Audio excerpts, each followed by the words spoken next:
Ora, a longanimidade de Deus. Durante quase 40 anos atrasou o Senhor os juízos. Havia muitos ainda entre os judeus que eram ignorantes em relação ao caráter e obra de Cristo. E os filhos não tinham desfrutado das oportunidades nem recebido a luz que os seus pais tinham desprezado, mediante a pregação dos apóstolos. Deus faria com que a luz resplandecesse sobre eles. Veriam como a profecia havia sido cumprida, não apenas no nascimento e vida de Cristo, como ainda na sua morte e ressurreição. Os filhos não foram condenados pelos pecados dos pais, quando, porém, rejeitaram a luz adicional que lhes foi dada. Tornaram-se participantes dos pecados dos seus pais e completaram a medida da sua iniquidade. Os judeus, na sua obstinada impenitência, rejeitaram a última oferta de misericórdia. Então Deus afastou deles a proteção. A nação ficou sob o controle do líder que escolhera. Satanás suscitou as mais violentas e vis paixões da alma. Os homens achavam-se fora da razão, controlados pelo impulso e raiva cega, tornando-se satânicos na sua crueldade. Amigos e parentes traíam-se mutuamente. Pais matavam os seus filhos e estes aos pais. Os dirigentes do povo não tinham capacidade de se governarem a si próprios. As paixões tornavam-nos tiranos. Os judeus haviam aceitado o falso testemunho na condenação do inocente Filho de Deus. Agora as falsas acusações tornavam insegura a sua própria vida.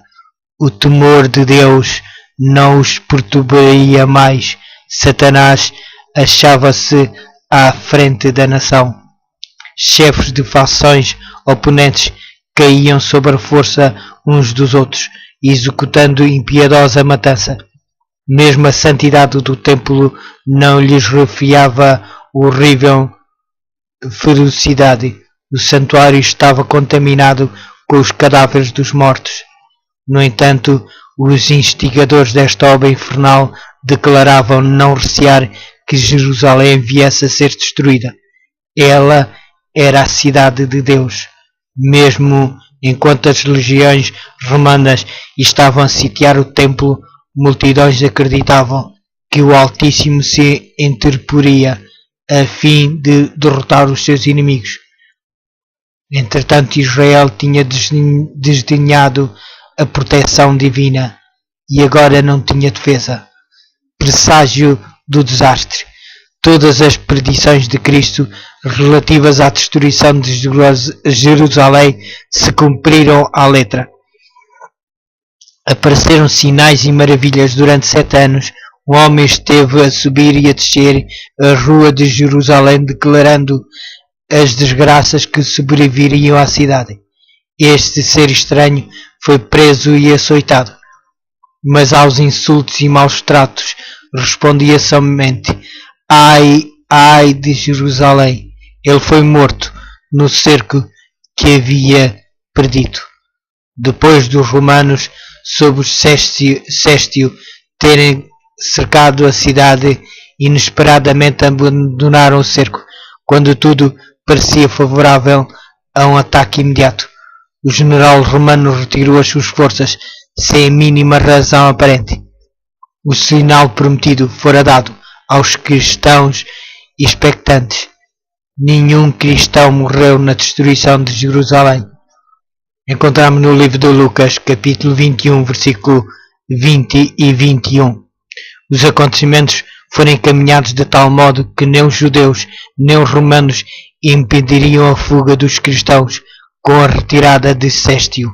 Os judeus foram no encalço do seu exército, e enquanto ambas as forças estavam assim completamente empenhadas em luta, os cristãos de todo o país tiveram o ensejo de escapar sem serem molestados rumo a um local seguro, a cidade de Pela.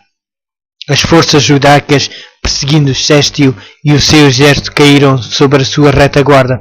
Com grande dificuldade os romanos conseguiram efetuar a retirada. Os judeus, com os seus despojos, retornaram em triunfo a Jerusalém. No entanto, este êxito aparente apenas lhes acarretou males e inspirou neles o espírito de obstinada resistência aos romanos, o qual trouxe rápida e indescritível desgraça sobre a cidade sentenciada. Foram terríveis as calamidades que desabaram sobre Jerusalém. Quando o cerco foi reassumido por Tito, a cidade foi assaltada na ocasião da Páscoa, quando milhões de judeus estavam reunidos dentro dos seus muros. Provisões de víveres haviam sido previamente destruídas pela vingança das fações contentoras.